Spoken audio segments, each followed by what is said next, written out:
Hello मेरे प्रिय विद्यार्थियों, श्रोताओं एवं पाठकों, सभी का स्वागत है।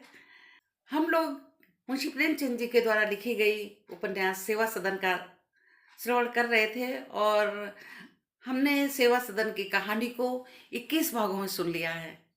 आज हम 22वें भाग में कहानी सुनेंगे। सेवा सदन की प्रमुख पात्र जो सुमन है, वो दहेज प्रथा के कारण एक ऐसे परिवार में चली जाती है जहाँ उसको असुविधा होती है रहने पहनने खाने की सभी, और वो बहुत ऐशो आराम से पली होती है तो वहाँ एडजस्ट नहीं कर पाती है। कुछ जीवन का उसको ज्ञान नहीं था, बाहरी चकाचौंध से भी प्रभावित है और वह बाद में वैश्या के संपर्क में आकर वैश्यव्रत ही धारण कर लेती है। जब वो धारण कर लेती है वैश्यव्रत, तभी उसे पता चलता है कि वो एक तो पाप कुंड में आकर गिरी है और निकलना भी चाहती है किंतु नहीं निकल सकती वहां से।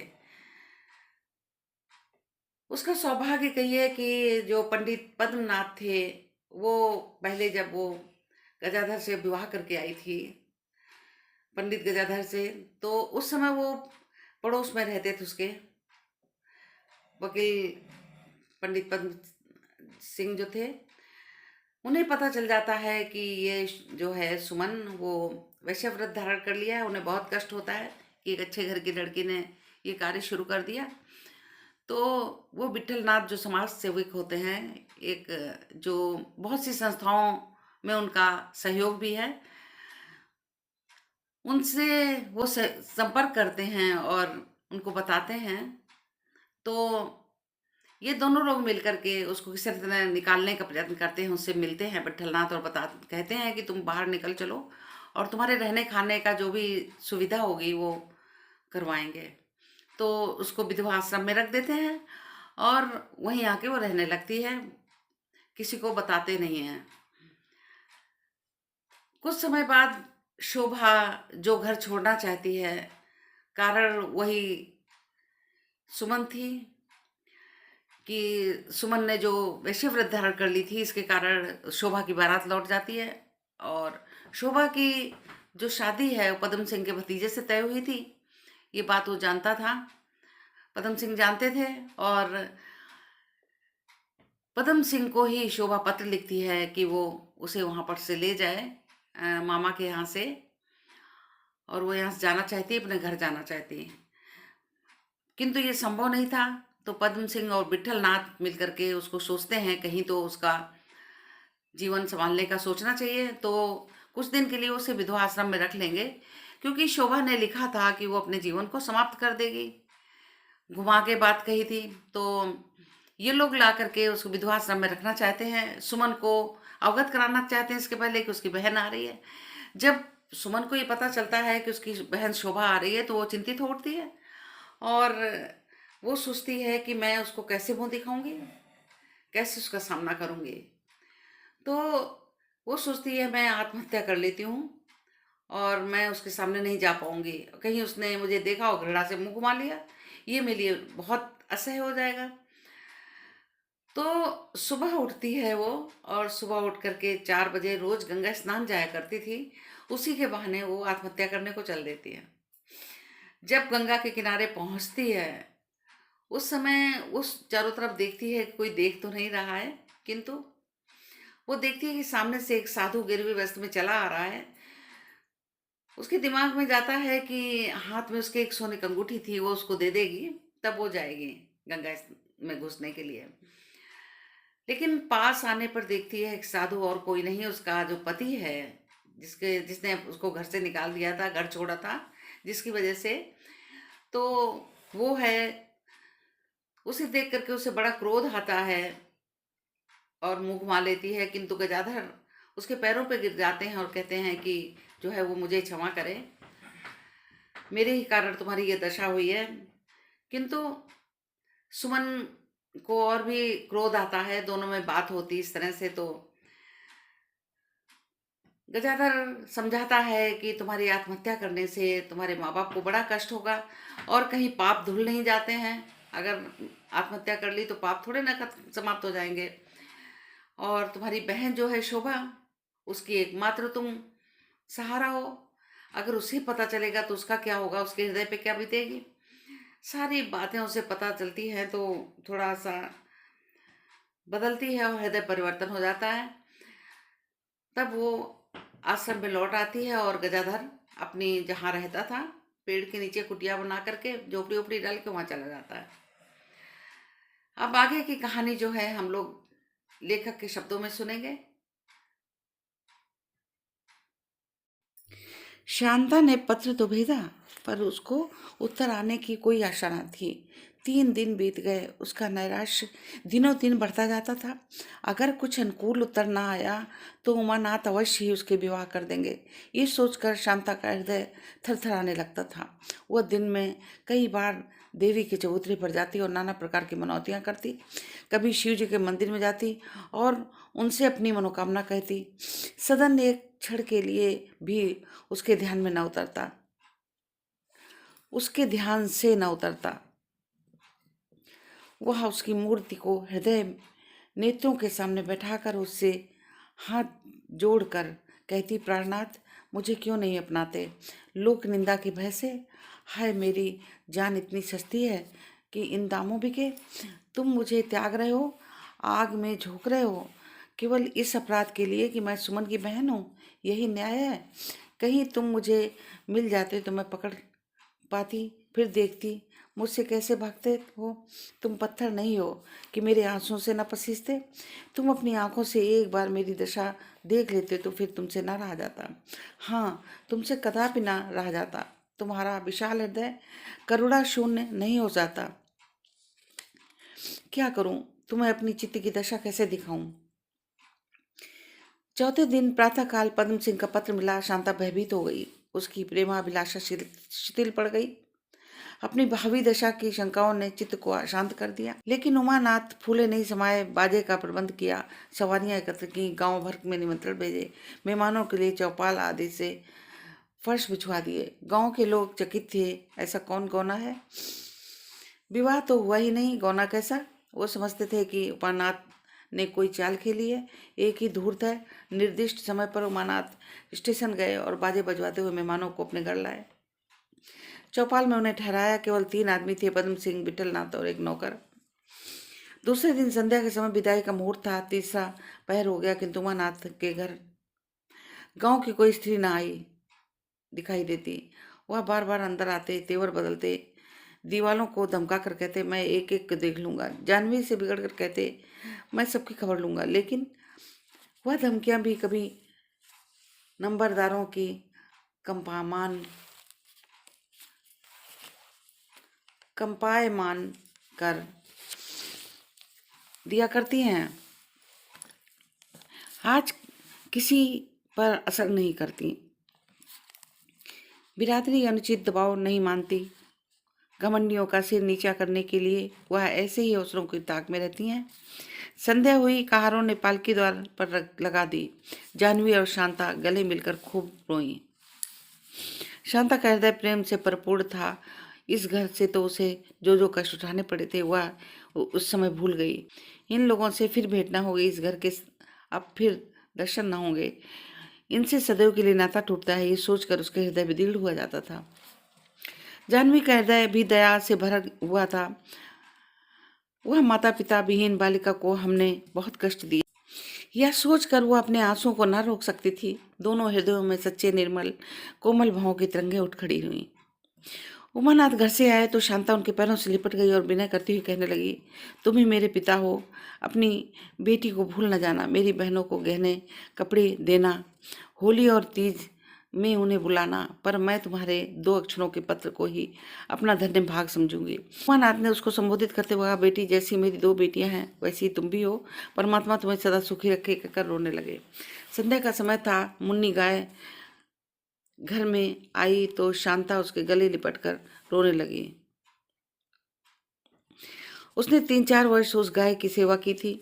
अब वह उसे भूसी लेकर दौड़ेगी, किसके गले में काले डोरे की कौड़ियां गूंथ कर पहनाएगी। मुन्नी सिर झुकाए उसके हाथों को चाटती थी। उसका वियोग दुख उसकी आंखों से झलक रहा था। जानवी ने शांता को लाकर पालकी में बैठा दिया। कारों ने पालकी उठाई। शांता को ऐसा मालूम हुआ मानो अथाह सागर में बही जा रही हो।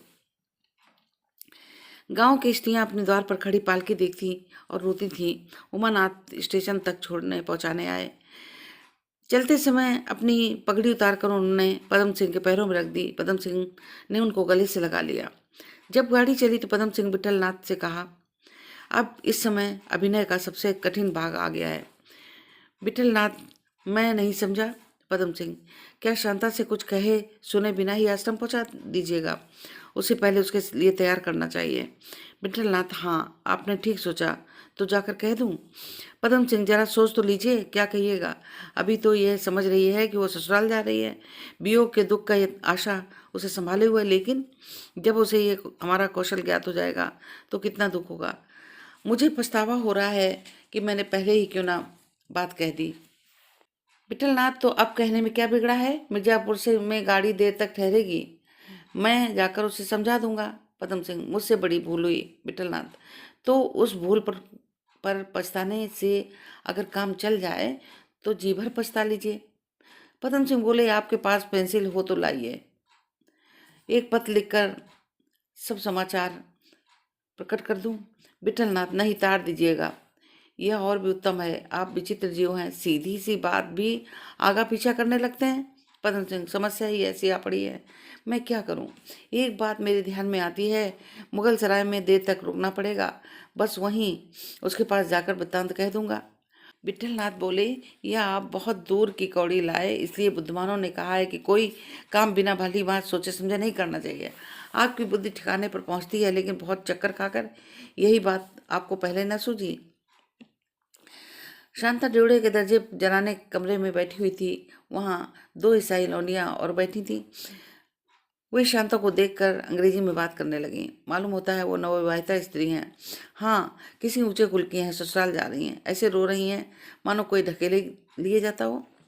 पति की अभी सूरत न देखी थी, प्रेम कैसे हो सकता है? भय से हृदय काँप रहा होगा। ये उनके यहाँ अत्यंत निकृष्ट रिवाज है। बेचारी कन्या एक अनजान घर में भेज दी जाती हैं, जहाँ उनका अपना कोई नहीं होता। यह पाशविक काल की प्रथा है, जब स्त्रियों को बारात उठा ले जाते थे। क्यों बाई जी, शांता से ससुराल जा रही हो? शांता ने धीरे से सिर हिलाया। तुम इतनी रूपवती हो, तुम्हारा पति भी तुम्हारे जोड़ का है? शांता ने गंभीरता से उत्तर दिया, पति की सुंदरता नहीं देखी जाती, यदि वो काला कलूटा हो तो। शांता ने गर्व से उत्तर दिया, हमारे लिए देवतुल्य है, चाहे जैसा हो। अच्छा, मान लो तुम्हारे ही सामने दो मनुष्य ले जाएं, एक रूपवान को और दूसरा कुरूप, तो तुम किसे पसंद करोगी?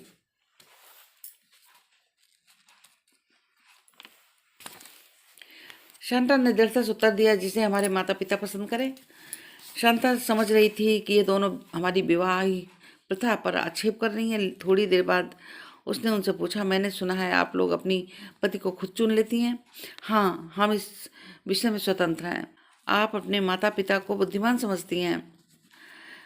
हमारे माँ बाप क्या जान सकते हैं कि हमको उनके पसंद किए हुए पुरुष से प्रेम है या नहीं? तो आप लोग विवाह में प्रेम मुख्य समझती हैं? हाँ, और क्या, विवाह प्रेम का बंधन है। हम विवाह को धर्म का बंधन समझती हैं, हमारा प्रेम धर्म के पीछे चलता है। 9 बजे गाड़ी मुगल सराय पहुंची। विठलनाथ ने आकर शांता को उतारा और दूर हटकर प्लेटफॉर्म पर ही कालीन बिछा कर बिठा दिया। बनारस की गाड़ी खुलने में अभी आधे घंटे की देरी थी। शांता ने देखा उनके देशवासी सिर पर बड़े बड़े गट्ठर लादे एक संकरे के द्वार पर खड़े हैं और बाहर निकलने के लिए एक दूसरे को गिरे पड़ते हैं। एक दूसरे तंग दरवाजे पर हजारों आदमी खड़े आने के लिए धक्का मुक्की कर रहे हैं, लेकिन दूसरी ओर चौड़े दरवाजे से अंग्रेज लोग छड़ी घुमाते हुए कुत्तों के लिए आते जाते हैं। कोई उन्हें नहीं रोकता, कोई उनसे नहीं बोलता। इतने में पंडित पद्म सिंह आए और बोले,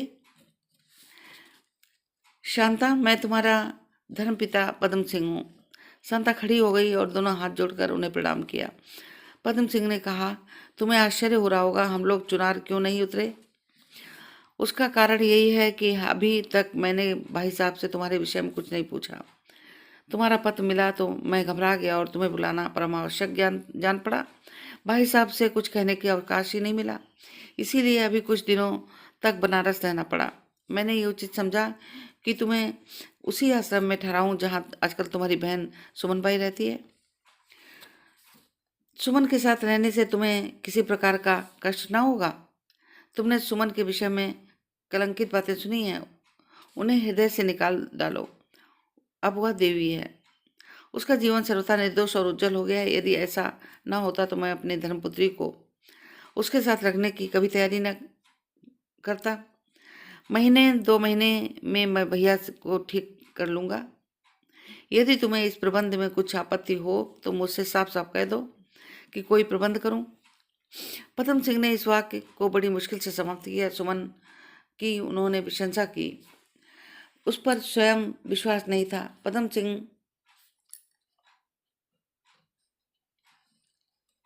मदन सिंह के संबंध में भी वे उससे बहुत अधिक कह गए थे जो कहना चाहते थे। उन्हें इस सरल हृदय कन्या को इस बात धोखा देते हुए मानसिक कष्ट होता था। शांता रोते हुए पदम सिंह के चरणों में गिर गई और लज्जा, निराशा और विषाद से भरे हुए शब्द उसके मुंह से निकले। आपकी शरण में है हूँ, जो उचित समझिए वो कीजिए। शांता का हृदय बहुत हल्का हो गया। अब उसे अपने भविष्य के विषय में चिंता करने की आवश्यकता न रही। उसे कुछ दिनों के लिए अपना जीवन मार्ग निश्चित मालूम होने के लगा। वह इस समय उस मनुष्य के सदृश थी जो अपने झोपड़े में आग लग जाने से इसलिए प्रसन्न कि कुछ देर के लिए अंधकार के भय से मुक्त हो जाएगा। 11 बजे तीनों प्राणी आश्रम में पहुंचे। विट्ठलनाथ उतरे और जाकर सुमन बाई की खबर दूं, पर वहां जाकर देखा बुखार से बेसुध पड़ी थी। आश्रम की कई स्त्रियां उसकी शुश्रूषा में लगी थी। कोई पंखा झलती थी, कोई सिर दबाती थी, कोई पैर मल रही थी। बीच बीच में कराने की ध्वनि सुनाई देती थी। विट्ठल दास ने घबरा कर पूछा, डॉक्टर को बुलाया था? उत्तर मिला, हाँ, वह देखकर अभी गए हैं। कई स्त्रियां शांता की गाड़ी से उतारा। शांता सुमन की चारपाई के पास खड़ी होकर बोली, जी जी। सुमन ने आंखें न खोली। शांता मूर्तिवत खड़ी अपनी बहन को करुण तथा सजल नेत्रों से देख रही थी। यही मेरी प्यारी बहन है जिसके साथ मैंने 3-4 साल पहले खेलती थी। वह लंबे लंबे बाल केश कहाँ हैं? कुंदन सा दमकता हुआ मुख चंद कहाँ है? वह चंचल सजीव मुस्कुराती हुई आंखें कहाँ गईं? वह कोमल चपल गात, वह इंगुर सा भरा हुआ शरीर, वह अरुण वर्ण कपोल कहाँ लुप्त हो गए? यह सुमन है जो उसका शव अथवा उसकी निर्जीव मूर्ति है? उस वर्णहीन मुख पर विरक्ति, संयम और आत्मत्याग की निर्मल शांत दायिनी ज्योति झलक रही थी। शांता का हृदय क्षमा और प्रेम में उमड़ पड़ा। उसने अन्य स्त्रियों को यहाँ से हटकर जाने का संकेत दिया। वह रोती हुई सुमन के गले से लिपट गई, बोली, जी जी, आंखें खोलो। जी कैसा है? तुम्हारी शांति खड़ी है। सुमन ने आंखें खोली। उन्मत्तों के बाद विस्मित नेत्रों से शांता को और देखा। बोली, कौन? शांति? तू हट जा, मुझे मत छू। मैं पापिन हूँ, मैं भागनी हूँ, मैं भ्रष्टा हूँ। तू देवी है, तू साध्वी है। मुझसे अपने को स्पष्ट ना होने दे। इस हृदय को वासनाओं ने, लालसाओं ने, दुष्कामनाओं ने मलिन कर दिया है। तू अपने उज्जवल स्वच्छ हृदय को उसके पास मत ला। यहाँ से भाग जा। वह मेरे सामने नरक का कुंड दहक रहा है। यम के दूत मुझे उस कुंड में झोंकने के लिए घसीटते लिए जाते हैं। तो यहाँ से भाग जा। यह कहते कहते सुमन फिर मूर्छित हो गई। शांता सारी रात सुमन के पास बैठी पंखा चलती रही। शांता को आश्रम में आए 1 मास के ऊपर हो गया, लेकिन पदम सिंह ने अभी तक अपने घर में किसी की चर्चा नहीं की थी। कभी सोचते भैया को पत्र लिखूं, कभी सोचते चलकर उनसे कहूं, कभी विद्यादास को भेजने की विचार करते, लेकिन कुछ निश्चय न कर सकते। इधर उनके मित्रगण वैश्याओं के प्रस्ताव को बोर्ड में पेश करने के लिए जल्दी मचा रहे थे। उन्हें उनकी सफलता की पूरी आशा थी। मालूम नहीं विलम्ब होने पर फिर कोई बाधा उपस्थित हो जाए। पद्म सिंह उसे टालते आए थे, यहाँ तक कि मई का महीना आ गया। विट्ठलनाथ और रमेश दत्त ने ऐसा तंग किया कि विवश होकर बोर्ड के नियमानुसार अपने प्रस्ताव की सूचना देनी पड़ी। दिन और समय निर्दिष्ट हो गया। जो जो दिन निकट आता पद्म सिंह का चित्त शांत होता जाता। उन्हें अनुभव होता था केवल इस प्रस्ताव से स्वीकृत हो जाने से ही उद्देश्य पूरा न होगा। उसे कार्य रूप में लाने के लिए शहर के सभी बड़े आदमियों की सहानुभूति और सहकारिता की आवश्यकता है। इसीलिए वह हाजी हाशिम को भी किसी न किसी तरह अपने पक्ष में लाना चाहते थे। हाजी साहब का शहर से इतना दबाव था कि वेश्याएं भी उनके आदेश के विरुद्ध ना जा सकती थीं। अंत में हाजी साहब भी पिघल गए। उन्हें पद्म सिंह की नेक नीति पर विश्वास हो गया। आज बोर्ड में यह प्रस्ताव पेश किया गया। म्यूनिसिपैलिटी बोर्ड के अहाते में बड़ी भीड़ भाड़ थी। वैश्याओं ने अपनी दल बल सहित बोर्ड में आक्रमण किया। देखें बोर्ड की क्या गति होती है। बोर्ड की कार्रवाई आरंभ हो गई। सभी मेंबर उपस्थित थे। डॉक्टर श्यामाचरण ने पहाड़ पर जाना मुलतवी कर दिया। मुंशी अबुल फवाफा ने आज रात भर नींद नहीं आई। भीतर जाते थे, कभी बाहर आते थे। आज उनके परिश्रम और उत्साह की सीमा नहीं है। पद्म सिंह ने अपनी प्रस्ताव उपस्थित किया और तुले हुए शब्दों में अपनी पुष्टि की। यह 3 भागों में विभक्त था। पहला, वैश्याओं को शहर के मुख्य स्थान पर हटाकर बस्ती से दूर रखा जाए। नंबर 2, उन्हें शहर के मुख्य शहर के स्थानों पार्कों में आने का निषेध किया जाए। नंबर 3, वैश्याओं का नाच कराने के लिए एक सारी टैक्स लगाया जाए और ऐसे जलसे किसी हालत में खुले स्थानों में ना हों। प्रोफेसर रमेश दत्त ने इसका समर्थन किया। सैयद शफकत अली ने कहा, इस तवजीब से मुझे पूरा इत्तेफाक है, लेकिन बगैर मुनासिब तरमीम के मैं इसे तस्लीम नहीं कर सकता। मेरी राय है कि रेजोल्यूशन के पहले हिस्से में अल्फाज बढ़ा दिए जाएं। 22 सनाए उनके जो 9 माह के अंदर या अपना निकाह कर लें या कोई हुनर सीख लें जिससे वह जायज़ तरीके पर ज़िंदगी बसर कर सकें। कुंवर अनिरुद्ध सिंह बोले, मुझे तरमीम से पूरी सहानुभूति है। हमें वेश्याओं को पतित समझने का कोई अधिकार नहीं है। ये हमारी परम घृष्टता है। हम रात दिन जो रिश्वतें लेते हैं, सूद खाते हैं, दीनों का रक्त चूसते हैं, असहायों की गला काटते हैं, यद्यपि इस योग्य नहीं है समाज के किसी अंग को नीच तुच्छ समझें। कदापि इस योग्य नहीं है कि समाज के किसी अंग को नीच या तुच्छ समझें। इससे नीच हम हैं। इससे पापी, दुराचारी, अन्यायी हम हैं जो अपने को शिक्षित, सभ्य, उदार और सच्चा समझते हैं। हमारे शिक्षित भाइयों ही की बदौलत दाल मंडी आबाद है। चौक में चहल पहल है, चकलों में रौनक है। यह मीना बाजार हम लोगों ने ही सजाया है। ये चिड़ियाँ हम लोगों ने फांसी हैं। ये कठपुतलियाँ हमने बनाई हैं। जिस समाज में अत्याचारी जमींदार, रिश्वती राज कर्मचारी, अन्यायी महाजन, स्वार्थी बंधु आदर और सम्मान के पात्र हों, वहाँ दाल मंडी क्यों ना आबाद हो। हराम का धन हरामकारी के सिवा और कहाँ जा सकता है। जिस दिन नजराना, रिश्वत और सूद का अंत होगा, उसी दिन दाल मंडी उजड़ जाएगी। वे चिड़ियाँ उड़ जाएंगी, पहले नहीं। मुख्य प्रस्ताव इस तरमीम के बिना नश्तर का ही वह घाव है जिस पर मरहम नहीं। मैं उसे स्वीकार नहीं कर सकता।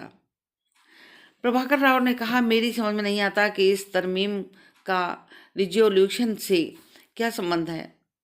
उसको आप अलग दूसरे प्रस्ताव के रूप में पेश कर सकते हैं। सुधार के लिए आप जो कुछ कर सकें सर्वथा प्रशंसनीय है, लेकिन ये काम बस्ती से हटकर भी उतना ही आसान है जितना शहर के भीतर, बल्कि वहाँ सुविधा अधिक हो जाएगी।